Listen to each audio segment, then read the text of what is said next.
We have two piles of copies because we are doing two different chapters today, God willing. We're going to finish one and start the next one. This one is actually probably the quickest we've done in quite some time. But before we get to the next chapter, we are still in the middle of discussing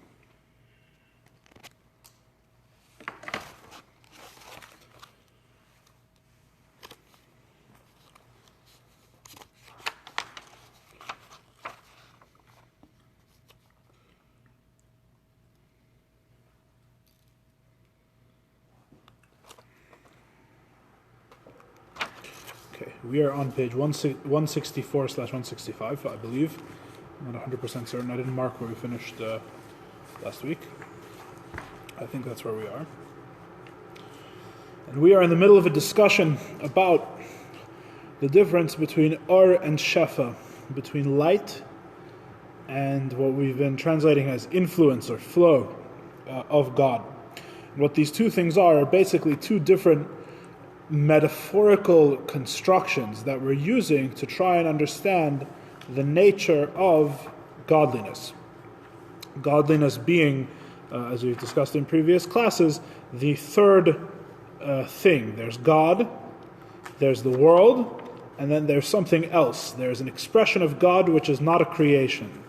So you have God, you have the creation, which includes all the spiritual creations as well, and then you have a third thing, which is called godliness, which is neither creator nor creation, but is rather an intervening reality in between them. And as we've been explaining, it is this intervening reality that answers a lot of theological questions. For example, the question of how is it that God can know even when God is infinite is answered through the use of the concept of godliness. And particularly, what we've been talking about is the 10 spheres, the 10 means, the 10 tools God uses to create the world. Obviously, when we say He knows the world, that means He's using the spheres of knowledge, or the intellectual spheres, particularly the first three of the 10 spheres. And what is a sphera? A sphera is an expression of God that intervenes, or that God uses in the process of creating the world. What is a sphera comprised of? A sphera has two parts. A sphera has light and it has a vessel. It has and kli, and neither of these are literal, right? Neither of these. There is no lamp in the sky that shines into a pot, right? That is not the as one student in yeshiva once said, that it's not all lamps and pots up there. When we say light and vessel, we're speaking metaphorically. They're called light and why we call them light and vessel is actually part of what we're in the middle of discussing. What is a light? What's a light and what's a vessel? A light is an expression of God as He is. It is basically an infinite expression of God, as we described previously. That the Or Ein Sof, God's infinite light, is truly infinite. It is the perfection of everything and the full expression of what God is. And then there's something called the vessel. There's something called the kli.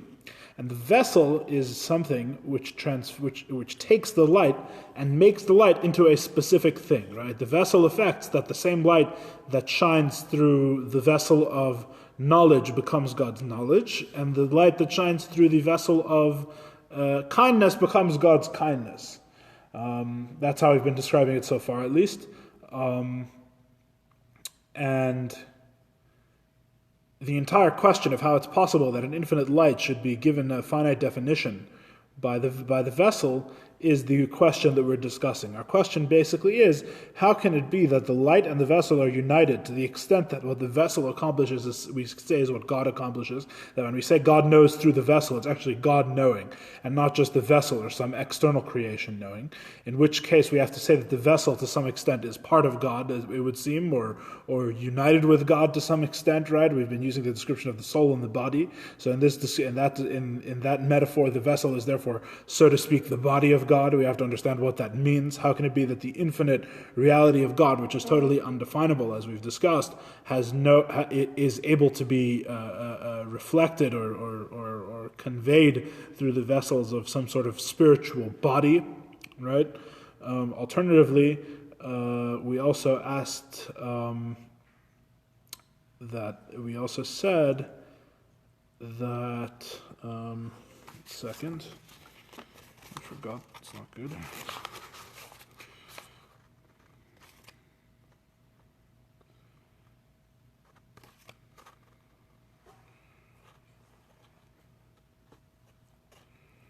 The other question is if the vessels are limited, right? If they're limited, how are they godly? And if they're godly, how are they limited? Was basically our two questions. Long story short, it's kind of two sides of the same coin. And we said that in order to understand all of this, we have to explain what's light. Why do we call the light light? And that's what we discussed last week. And the answer is, long story short, is that we don't have to call it light. We could have called it influence. We could have called it hashpa. But the Kabbalists wish to convey a certain aspect of godliness, a certain aspect of God's self-expression. And the aspect that they wish to convey was the idea that just as the sun shines light without regard for who receives it, just as the sun naturally shines, and there's no energy or investment on the sun's part put into shining, but rather that is what it naturally does simply by virtue of being itself, so too God's infinite light is expressed from him in a way that he is not invested in it. He doesn't put effort into the expression of his light. The light doesn't detract anything from him. It doesn't deplete his resources in any way, because to deplete resources you actually have to be put into something. It can't just be something that naturally happens by virtue of your existence. And all of these things, that the light is natural and that the light is with no effort and that God is not invested in it, is what the Kabbalists mean to convey when they say that godliness is light. And we also said that the downside of light is that light is not expressed willfully, right? Light is natural. It's something which naturally comes off something, right? And obviously about God, this you can't say this. You can't say that God's light is something that must happen, right? It's all debate, generally speaking, in philosophy, whether God's expression, however you want to say that, God's creation of the world or God's ordering of reality or whatever you're talking about, whether it's something that's necessary, in other words, God doesn't have a choice in it, right? Or something that's something that's not necessary, but something that's rather happens by chance or is not necessary but natural, right? Or is God's expression something which is willful? Is it something which follows his will? And obviously the Jewish answer, as the Rambam writes, is that we believe that God wills, right? And obviously Chassidus and Kabbalah only take this idea further because we say that God has no limitation whatsoever. There's no limitations on God. Since there's no limitations on God, nothing prevents him from doing what he wants. Therefore, we find that God's expression of light can't be natural like the sun. It can't be something which just happens by nature of him being himself, because if there is something that must happen by nature of him being himself, that's a limitation on God, long story short. Therefore, the light, what we call God's light, which even though we're calling it light to describe a process which is like an automatic process, something that God is not invested in, something that God is not given into, right? Remember, this is our explanation of how we say God hasn't changed, because he doesn't change, and only the light changes. And what happens to the light doesn't affect God, right? Because the light is something which just comes off him naturally. It's not like he's invested in it. It's not like the light is something that if you grasp the light, you grasp God. At least that's not what we're emphasizing right this second. Right? So therefore, you can't say that the light is automatic. The light must be willful. But nevertheless, it's still more like light than it's like influence, then it's like hashpa, which is like when somebody actually gives over a lesson and they're actually personally invested and it's tailored toward the recipient and all these things. So we concluded last week by saying that God has the advantages of both. He has the advantage of light, that he's not invested, it doesn't deplete his resources, and it happens, so to speak, naturally. But he also has the advantage and the perfection of hashpa, of influence, that what he does give over is not automatic, is not something that he has to do, but is rather willful. It's something that he decides to do. That is what we said roughly last week. Can I please borrow a watch? Thank you.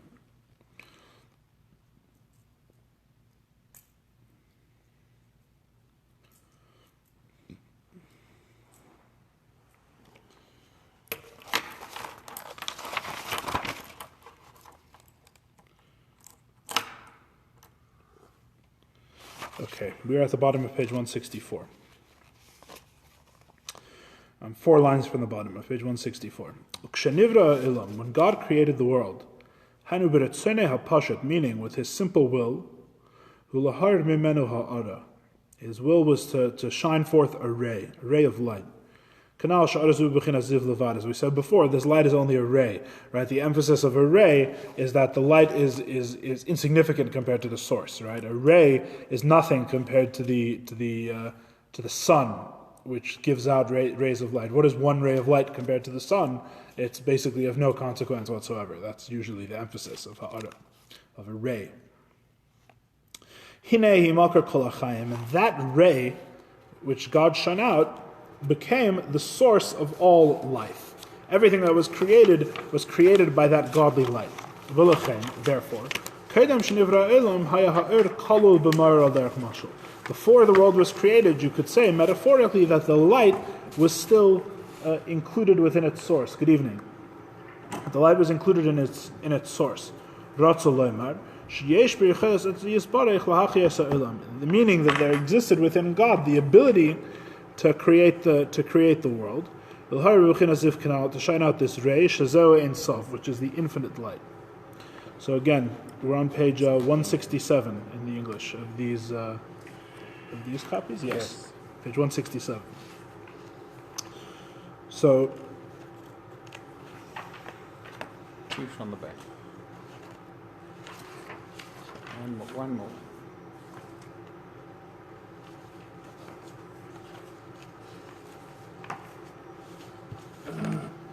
In other words, we're saying like this: if God is not limited to the natural radiation of light, God is not limited, in other words, that he has to express himself. God expresses himself by choice, obviously, right? We just said God doesn't have to do anything. God chooses to radiate this light. Therefore, the light is not, because God chooses to radiate it, the light is not inherently primordial. The light is not inherently something which existed forever, right? It could be that there was a time when the light wasn't emanated, right? Or as we said last week, it's not just in time, but in space, right? In spiritual space, that there's a level or an aspect of reality in which the light does not exist, right? If God, in other words, right, the logic goes like this: that if God is necessary, and God has to have always existed, and he's the necessary being upon whom everything depends and nothing depends on him, but he naturally, by his nature, whatever that would mean, talking about God, expresses light, then the light must be as old and as ancient and as necessary as God is, because it's very simple. God is necessary, and the light necessarily comes from God, so therefore the light is also necessary, right? It's still at a second level because it has a source in God, right? God is still the source and the light is still the light, but you could say that the light is basically as necessary as God is, right? Here we're saying that's not how it works. You could say, metaphorically, that before the world was created, the light was still included in its source, right? Like a ray of light before it leaves the sun, right? A ray of light within the sun. Before the light leaves the surface of the sun, it's produced within the sun, right? But it hasn't actually passed through the surface of the sun to be radiated into space yet, right? That you could say that's what the world was like before it was created. And afterwards, when the world was created, God revealed that light. In other words, it's willful. It's not that the light has to come out. God chooses when to reveal the light, so to speak, into the world. Of course, the difference between the metaphor and the actual here is that the light is what is actually creating the space, right? In our metaphor, right? It's the light which is used to create the world. So the light leaving the sun creates everything outside of the sun as it leaves it in the actual reality, right? The metaphor doesn't really convey that properly. That's it's actually a very deep metaphor. It's brought in Tanya, this metaphor. There's a lot to talk about. I'm not sure how much of it is for our purposes here. So afterwards, because the reason why we can talk about the light that's within God or within the sun, and then the light that's expressed in a revealed way, in other words, before the world is created and after the world is created, is because the light is created willfully. It's by God's will, and not automatically, God forbid. When we say willful, what do we mean when we say he desires to create the light? It's by his will, it's by his choice. Shehu l'malam b'chinas ratzon de'eser sfiros. We are talking about his simple will, and not that's above the will of the 10 spheres. Right now, what's the will of the 10 spheres? So, some people don't know this, but Kabbalistically, it's not always agreed upon what the 10 spheres are. Right? It's agreed upon, generally speaking, what there is. What the spiritual realities are and what their ordering is, but there's 10 spheres. It's almost like the mitzvahs, right? It's almost like remember when we spoke about how there's 613 mitzvahs, which ones are the 613? So the 10 spheres is almost a little bit similar, right? So there's different things, and in some places these 10 are called the 10 spheres, and other places these 10 are called the 10 spheres. Well, one of the fundamental differences is that some places say that Keser, which is before Chachma, it would be the highest, it would be the first of the 10 spheres, is one of the spheres, right? And Keser, which means crown, in those, it's not the typical Chabad formulation. In Chabad Chassidic, we normally don't say Keser as a sphere. I think if I'm not mistaken, following the Arizal, who also normally doesn't say it, but I'm not 100% sure about that. So if you say that Keser is one of the spheres, so then you have the first sphere is Keser, which means crown. What is Keser in the human soul is two things. There's an external or lower aspect of Keser, which is referred to in Kabbalah as Arich Anpin, which means the long faces. Don't ask why, I have no idea. And that is Ratzon, is will. And then you have Pnimius HaKeser, which is the inner aspect of Keser, the deeper level, which is called Atik Yomin, the Ancient of Days, in literal translation, which is pleasure, Tainug, which is pleasure. And pleasure is the deepest of all expressions. And normally we don't say that Keser is one of the spheres. We normally say Keser is above the spheres. The spheres start with Chachma in the regular Chabad understanding, but Tzemach Tzedek is saying here that so you, in some constructions of the spheres, you have will as part of the 10 spheres, right? What the Tzemach Tzedek is saying is that when we say God's will to emanate the light in the first place, we're obviously not talking about one of the 10 spheres, because the emanation of the light is before the spheres, right, so to speak, spiritually prior, right? Because what are the spheres? The spheres is when the light enters the vessels, and it's only the vessels which make them into what they are, right? We're talking about the will of God himself, right? Which you can't even really say. So to speak, God himself, who is not defined in any way, and who is not limited in any way, has a desire to emanate light, to express himself. That's the desire we're talking about. Tzemach Tzedek is just distinguishing. Don't make the mistake and think we're talking about the will that's sometimes considered one of the 10 spheres. That's a different will. We're talking about the primordial will, the initial will to emanate anything, to create something, other to express himself in any way. So if people that accept Keser as a sphere, does that eliminate one sphere? Yes, they normally don't count Das as a sphere, if I'm not mistaken. If I'm not mistaken, they go Keser, Chachma Bina, and then they go Chesed, Gvura Tiferes. Yeah, they don't count Das as a sphere, if I'm not mistaken. The thing is, of course, and the reason, of course, it works out this way, right? Because all they're arguing about, really, if I'm not mistaken, is which one is a sphera, right? They're not arguing over the reality of these things, which is indicated by the fact that when you draw the spheres in the 3 lines, right, the famous drawing of the spheres, which has the right, the left, and the center line, Das is under Keser. Das is a center sphere. It's all the same thing. Keser, Das, Tiferes, Yesod, and Malchus are all in the center. Are all in the center line. Those are all just lower, in a sense, a lower expression of Keser, whatever that's not for now, but whatever that means. So Das, when they replace Das with Keser and Keser with Das, so they're roughly interchangeable for whatever the purposes are, roughly, very roughly.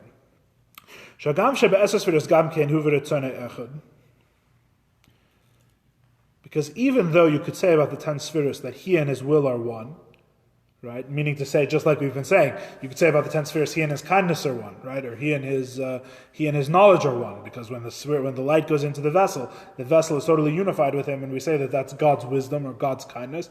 So too, you can say about the spheres that they include God's will. He and his will are one. The exact same way the Rambam says, as we said before, that he is the knower, the knowledge, and the known. So he is the willer, he is what's willed, and he is the will itself. Right? Now it's the same thing. Right? That's our construction of the spheres. Is any of this sounding familiar?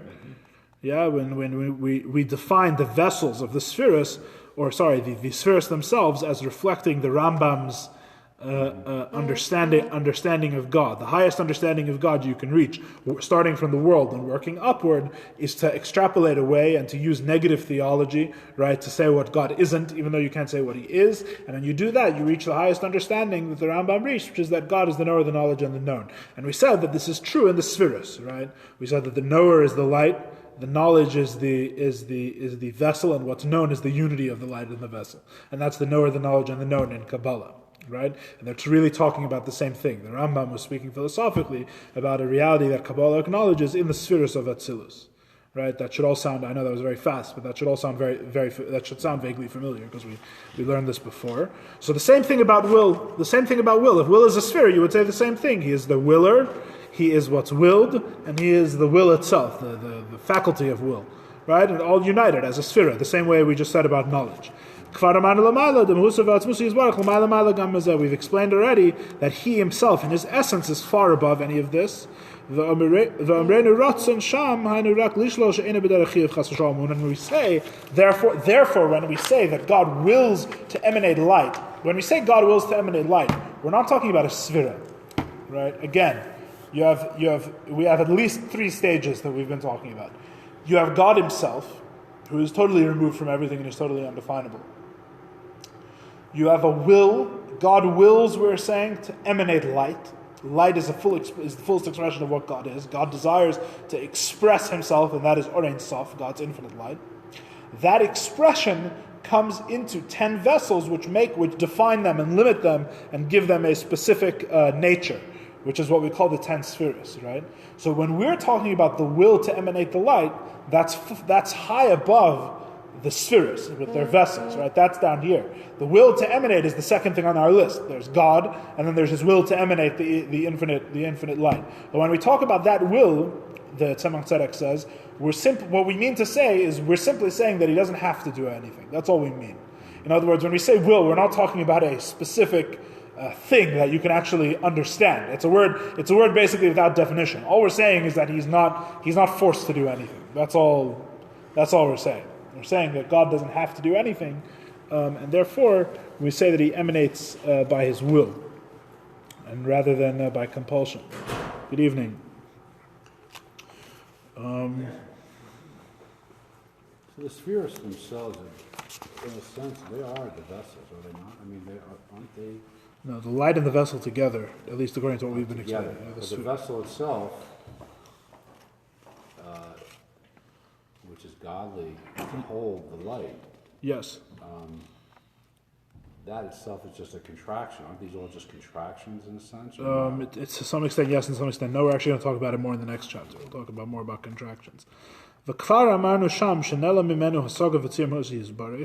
We already explained there that His true nature is hidden from us, and that the only way we can access it is through faith and not through knowledge. In other words, when we say God wills to emanate the light, we're not, God forbid, as Tzedek is emphasizing, we're not, God forbid, actually saying an understandable expression of will. We're not saying God has will, because you can't say anything about God. All we mean to say is that the light, certainly He's not compelled to emanate the light. That's all we're saying. Certainly He doesn't have to do anything. He can do whatever He wants. That's all we're saying. And when we say that it's willful, the Tzemach Tzedek is basically just disclaiming. That's all we mean. Let's do footnote 36, and then we'll do the chapter synopsis. Footnote 36. In mortal terms, will always reflects a lack. Right? This is talked about in the discussion between the difference between will and tainug. Will and pleasure. Will and pleasure are opposites. Right? Will means you don't have something. Pleasure, which is really, perhaps tainug is even better translated as satisfaction, which is described as elsewhere in Chassidus. Satisfaction is the fulfillment of the will. Tainug is I have everything. Will is I have nothing. Right? I need something. Right? So in mortal terms, will always reflects a lack. A person wants something because he is lacking it. The very word want has that implication, right? Like you were found wanting in traditional English, right? It means you're lacking something. On the other hand, the power of will involves a very strong investment of self, while by contrast, when a person is compelled to do something, he is not investing himself. You can be compelled by an outside force. Will is an inner, it comes from inside. Moreover, one who acts willfully does so as a result of his own independent choice. Nothing is compelling him. When we speak of God's essence, there's no concept of a lack or a need, and the emergence of light is described as willful only to indicate He is not compelled to let it shine forth, as it were. right? In other words, he's not all we mean to say when we say it's by will. There's many things that word implies, is what the footnote is saying, but all we mean to say is that he's not compelled. For there is nothing that can compel him. Instead, he does so by choice, and because he acts willfully, he invests himself in the light that emanates from him. Let's do the synopsis. It's a long synopsis, but let's read it. On the last page of these copies. In the previous section, the Tzemach Tzedek stated that the kelim of Atzilus, the vessels of Atzilus, are godliness. Right? Their godliness, they're an expression of God. They're not a separate. As what we said, he doesn't know with a knowledge separate from himself, but rather his knowledge is part of him. Right? Here he raises a question regarding that statement. For how can it be said that they are godliness when they are not comparable to his essence? How can you say, in other words, how can you say they're part of God if they're limited and defined? We seem to be arguing in circles, right? How can you say that? They're defined entities, and his essence is simple and infinite. Another point raised in the previous section requires clarification. There it was explained that the vessels are utensils, and the difference in influence from above depends on the variation in the vessels through which his light flows. Right? What makes the light into one thing or another thing, into kindness versus knowledge, is the vessel. The Tzemach Tzedek illustrates this concept by citing an analogy offered by the Ramak, the life energy of the soul encoded in the limbs of the body. This life energy is simple, but it adapts itself to the organs in which it's manifest. Similarly, the vitality of God's essential light adapts somewhat to fit the nature of each individual vessel. Right? If so, it appears that there is change and activity within God's essential light, and thus it might be considered as if God underwent change. Right? We remember this whole discussion about how the energy of the soul is invested in the eye becomes like eye energy or sight energy, as opposed to how it's invested in the foot, which is merely a locomotive energy. Right? This seems to imply that the light changes. So how can you not say that God changed? So to resolve this apparent difficulty, the Ramak offers the classic analogy of water, whose color appears to change according to the color of the container. The change of color is not genuine, as evident from the fact that after the water leaves the container, its appearance returns to its natural state. Similarly, in the analog, Ramak explains that the changes brought about by the enclosement of the light in this spheros involves only God's light, but not his essence. His essence remains in its original state, right? And that's ultimately the answer to the question. The answer to the question of how can God not change in the creation of the world is that just as the color of the water doesn't really change, it's just the vessels which give the water an appearance of a color for a time. So to God's essence is like the aspect of the water that never changes, and God's light is the only thing that changes. God's light is like the visible, what the water looks like within the colored vase or colored container. The Tzemach Tzedek continues, explaining the reason why Kabbalists refer to the drawing down of divine life energy with the term or light instead of shefa, influenced. The word shefa refers to an activity that comes from an expression of energy, from the essence of the mashpia, the essence of the source, like the teacher that gives himself over into the class for his student. To the extent the mashpia, the giver, is deeply involved, he invests his energy in bringing about an activity and thus undergoes change. This concept does not apply to light. Although light also involves a radiation of energy from its source, giving off that radiance does not bring about any activity or change within the source. Right? It's just natural, it's automatic.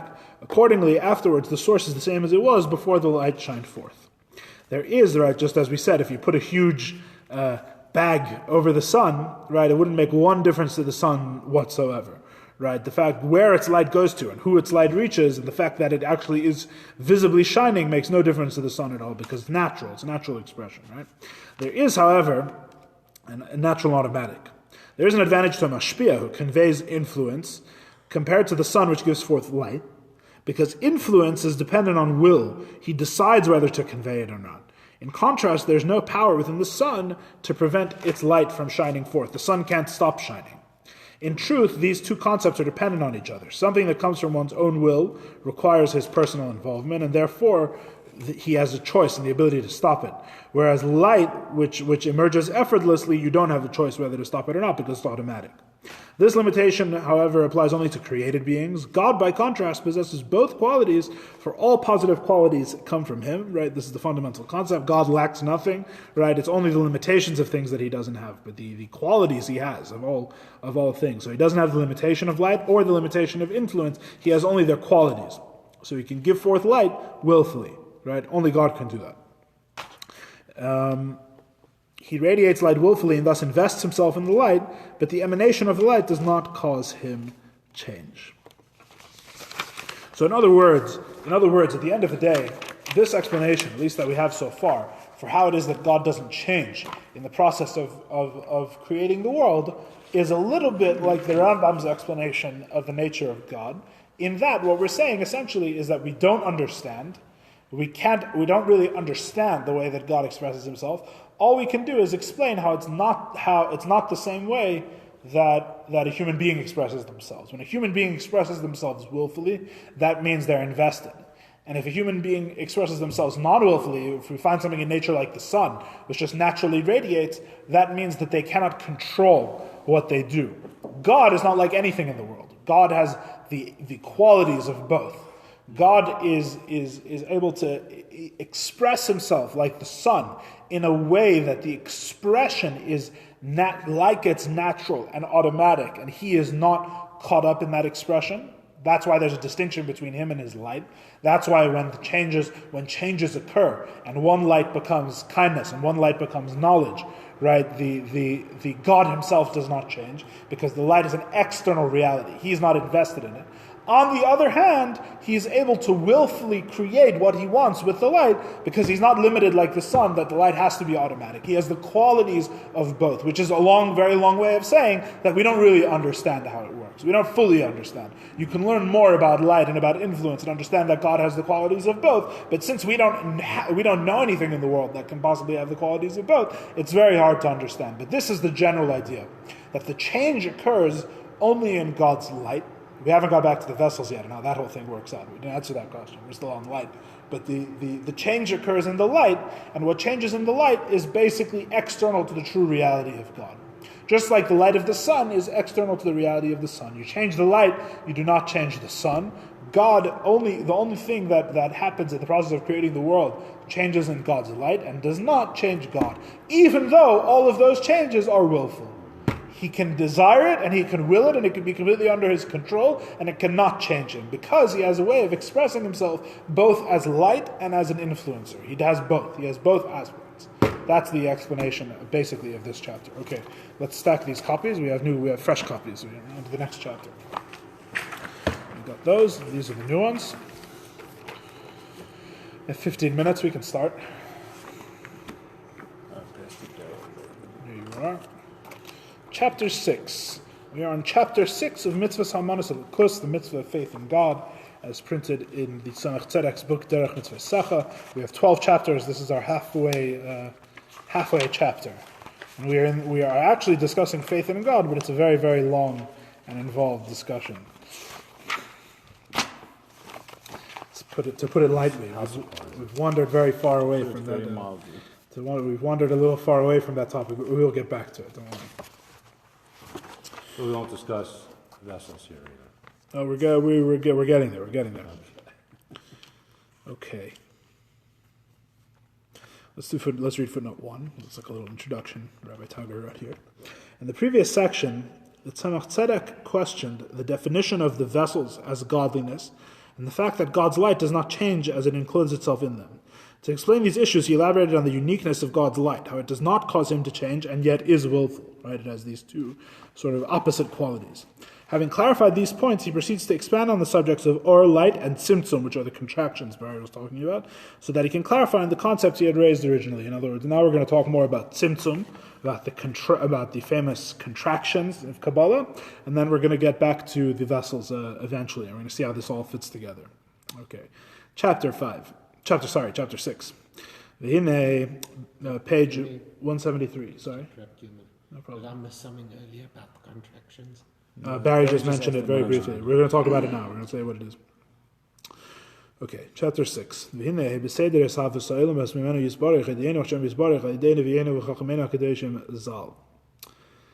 way, the order, the process by which God creates the world, through which the worlds are created from him, God told us through the prophets and the holy sages of blessed memory. In other words, what does that indicate to you immediately? is that we're off the map. We're off the map of what the mind can arrive to on its own. These are things that we know. We're about to say something we know only because God told us, through prophecy, through the sages, through the Torah. That's what the sort of thing we're talking about now. As the Arizal wrote, you should know that the Arizal himself did not write anything. The Arizal spoke and his students wrote. We say the Arizal wrote, in other words, as the Arizal said and was written down by his students, in whom the Spirit of God spoke. As the Arizal said, the Arizal in whom the Spirit of God spoke said. In other words, you can take the Arizal's word on it. It's safe. One can rely on the Arizal. In the Tzemach Tzedek's opinion, the holy Tzemach Tzedek's opinion, that when it arose in God's simple will to create the world, that's already an interesting phrase, a simple will. No, maybe we'll discuss it. Tzimtzem atzmei b'nekudas ha'emtzois. He contracted himself. Which is also a very interesting idea. Contracted, like he limited himself, right? He made himself smaller. That's what we mean by contracted. In the most, we're going to try and understand this in the true abstract sense, right? Which is much more difficult. But in the coarsest physical sense, God made himself smaller. That's the idea. Tzimtzem es atzmo. He limited himself in a central point. Nekuda emtzois. Nekuda means a point, like a dot, and emtzois means central, in the middle. Upon it, like every word here, you could write a book about. Sorry, what did you say? Is it made smaller or is it made less powerful? No, well, literally smaller. Let's say smaller for now. We're going to talk about what it means. We don't know what it means yet. It just says, this is the translation of the words. He made himself smaller. He limited himself into one central point.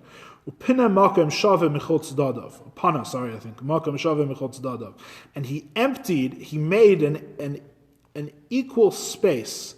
Pana means empty. Panui means empty. Pana is the verb of empty. He emptied as a verb. Makom, a place. I'm translating literally word for word because there's nothing here it makes sense without explanation. Shave, an equal space. Mikol tzedadav, on all of his sides. So in other words, God limited himself to one point, and then on all the sides of the point, right, in the area that God is now not in because he limited himself, just in case you think any of this makes any sense, right, on all sides, and he left an equal space on all sides.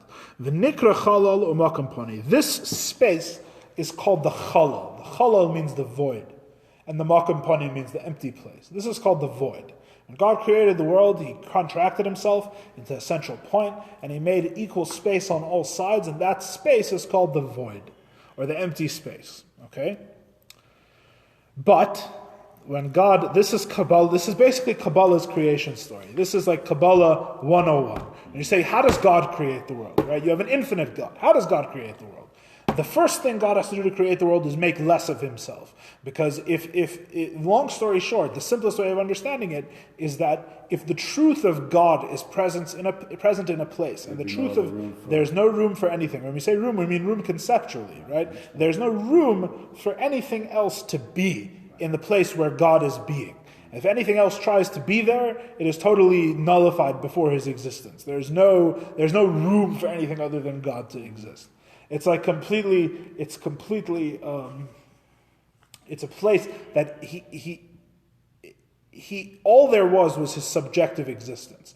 All that existed before God created anything was the thing that could say about itself, I am God, right? And in that place, in thinking about it that way, I am God has no room for anything else to be.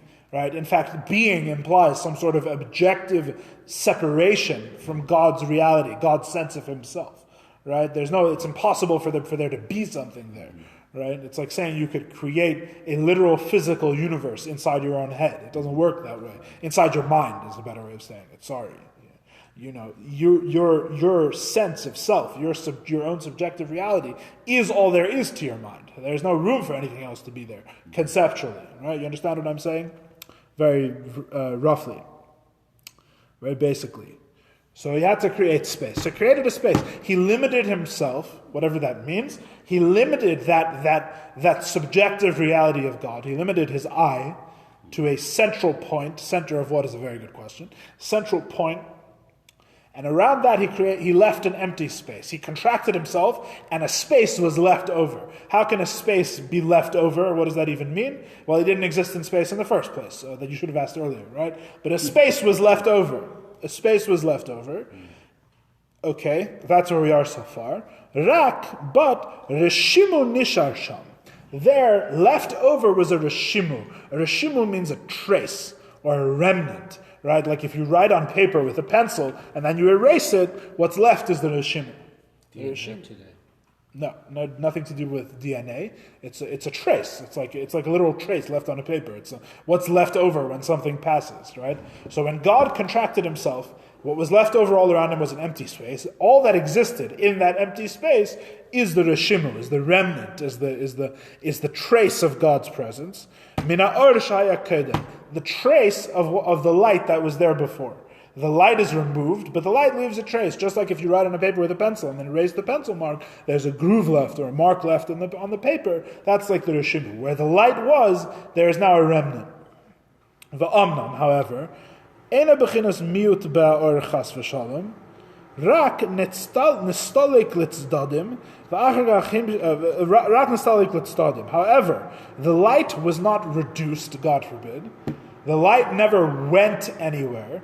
In other words, it's not God stopped shining his light. It's not God stopped being, stopped expressing himself in a way of being. Rather, that existence was only put on the side. It was only sideline. I'm just quoting you the Arizal. This is what the Arizal say. It only went to the side. The light was removed, but its existence continued. This is very important because if the light stops and then is recreated, it's a whole mess. So this is very important to the Kabbalistic understanding that the light doesn't go anywhere. It's only removed from the space where God removes it from. But it's still the same light is still shining. So how could anything else exist? Nothing. It's moved because it's moved to the side. The light is moved to the side. Whatever. Exactly. The light is moved to the side. Exactly. Huh. We're going to try and explain quite a bit of this, but this is the idea. The light is moved to the side. And afterwards, so what do you have, basically? Think about it. You have God, who has removed himself. Now there's just a space. The space, all the spaces is the reshimu, which is the remnant of the light that was there previously. Mm-hmm. The light is still shining, just not in this space. It's been moved to the side, whatever that is. Afterwards, himshich l'soiche kav dak. Afterwards, God draws into the empty space a single thin ray, a vector of light, just a ray of light. This is called the kav. Kav literally means line, a ray. He puts into this empty space a single ray. He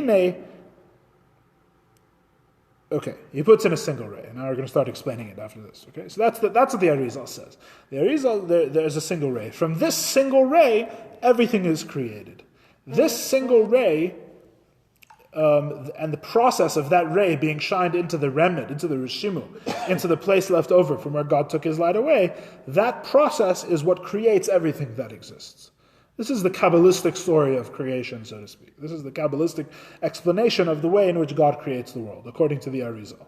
Okay, that's the basic explanation. We have 5 minutes left, so let's at least start to explain this a little bit. V'hinei hishavos, I'm 2 lines down on page 172. The left side. V'hinei hishavos hakelim hanal perek hey. The creation of the vessels that we were talking about in chapter 5, hu min ha-reshimu. The vessels, the source of the vessels is from the reshimu. The reshimu is the remnant. It's from what's left over. The vessels are of the empty space that God creates when he removes the light. That's where the one ray. No, that's where the vessels come from. The vessels are from the reshimu. Veshavos ha'eres, and the light that we say goes into the vessels, she'ema atzmos del'il, which we're referring to as God himself, representing God himself in the spheres, expressing God's expression in the spheres, hames lavish bekelim, which is invested in those vessels, humina kav. That comes from the kav, from the ray. Okay, so basically we're deepening what before was very simple, and we just had sort of the spheres sort of just hanging out on our map between God and the creation. We're now filling in the whole picture. Basically, we're filling in the rest of the picture. Initially, there was just God and his infinite light. Why? That itself requires explanation, but whatever. There's God and his infinite light. God removes his light, hides it, and puts it on the side. What's left over is a space where there's a reshimu. This reshimu that's left over in the process of his contracting of himself, that is what makes the vessels. That's the source of the vessels in the equation of the spheres. When you say, where do these 10 limited things or 10 limited expressions of God come about from, all of a sudden that limitation comes about in the process when God removes his infinite light. That's where they come from. The light that's in the 10 vessels is a single ray of the original light of God's infinite light. How can the infinite light have one single ray? Is a very good question. There's one single ray, it's all metaphorical, obviously. There's one single ray of God's infinite light, and that is where the light for the vessels comes from. So the light that goes into the vessels comes from. So the vessels come from the reshimu, they come from the remnant, from what's left over. The light comes from God's original light, but it's only a single ray that comes through into the same source. It has yes, it's the same light, but only a single ray of it. That's the emphasis here. And that is the light that goes into the spheres. And this process of light going into the spheres is the process whereby God creates the entire world. The kav and the reshimu interacting with each other, the ray and the remnant together are the process by which God creates the entire world. And all of this is obviously metaphorical, right? This is the metaphorical way of conveying these spiritual realities. That's what the Arizal says. Do they speak about what comes first, or it doesn't come? Yes, it's all discussed. It's very, very. This stuff is discussed at great length. Every aspect of it, absolutely. Should we end on a question? You like that, right? Ulefi pshute, hadavar ploi. According to its simple meaning, which I'm not sure what the Tzemach Tzedek even means by that. I don't know what the simple meaning is. According to its simple meaning, hadavar ploi, this whole explanation that I just gave is wondrous. There's something about it that doesn't make sense to the Tzemach Tzedek.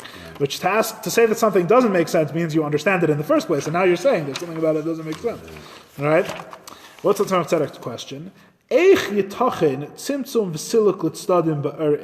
How could you say that there is a retraction of God's infinite light? When we say God removes his light and leaves over only a remnant, and the light is now on the side, it's not that he ceased emanating it, right? He just put it on the side. That's what the Arizal says. How is that possible? Because God, as we know, does not, God forbid, have a body or even anything like a body, right? He has nothing even in the form of a body. And especially since the verse says, I, Hashem, have not changed. Seemingly this contraction of the light represents a great change. That's the Tzemach Tzedek's question. So number one, logically speaking, what does it mean that the light is put on the side? What's the side? Right? God has no body and nothing that's like a body. So what's the side? We're saying this whole thing as if it's physical. Referring to God. Yeah. So when you refer to God, when you're referring to God and you say he left something over and he put his infinite light on the side, first of all, how do you move something infinite to a side? It's okay, if it's infinite, then there's no side it can be on without being on the other side, then it's not infinite, you'd think, right? But God put his infinite light on the side. And the Tzemach Tzedek says, how does that make any sense? God isn't physical in any way, and he has nothing even approaching physicality. And also, the verse says, I, Hashem, have not changed, and we've just got finished giving this whole explanation about how God doesn't really change, and here we're saying that he puts the light on the side. Seemingly this is a change. Whether it's a change in the light or it's a change in God, it's a good question. But the bottom line is that we say God himself did not change. So how is this putting the light on the side not in contradiction to the verse that says Hashem does not change, that God didn't change before the world was created and after the world was created? How can you say that this incredible removal of God's expression of himself to the side, to leave over a remnant and an empty space, so to speak, how can you say that all of that is not in contradiction to the idea that God does not change? Seemingly in the process of creating the world, he did change, because he created a tzimtzum. He removed the light. Where before there was God's infinite light, now there's only a ray coming into the remnant. So there's a change. Well, because we can't understand it in human terms, because this is beyond. what these means, move to the side. I mean, what does that mean? Listen, I think it's not a question of our understanding, really. I think it's a question of the Arizal said one thing and the verse says another thing. How could the Arizal be contradicting the verse? It's like we're asking as ants. But that's the idea. The idea is, how could you say that the Arizal is in contradiction to this principle, and it's a principle we've been busy explaining according to Kabbalah, that God doesn't change. If God before the world is created there's God and His... Are you saying that there is change? We're asking it as a question. That's a question. Right. Is there? Right. How is this not in contradiction? Right. We have God and His infinite light, and then God decides to create the world. The light is removed, there's now an empty space, and only one ray of the light comes in, and it interacts with the remnant of the light, and that's what creates the universe. So if the world, all the spiritual worlds were never created, there would just be God and His light, without the contraction, without the change. That's the question. The question is, how is there no change in God from this process? And we'll continue discussing it, God willing, next week. Mirza.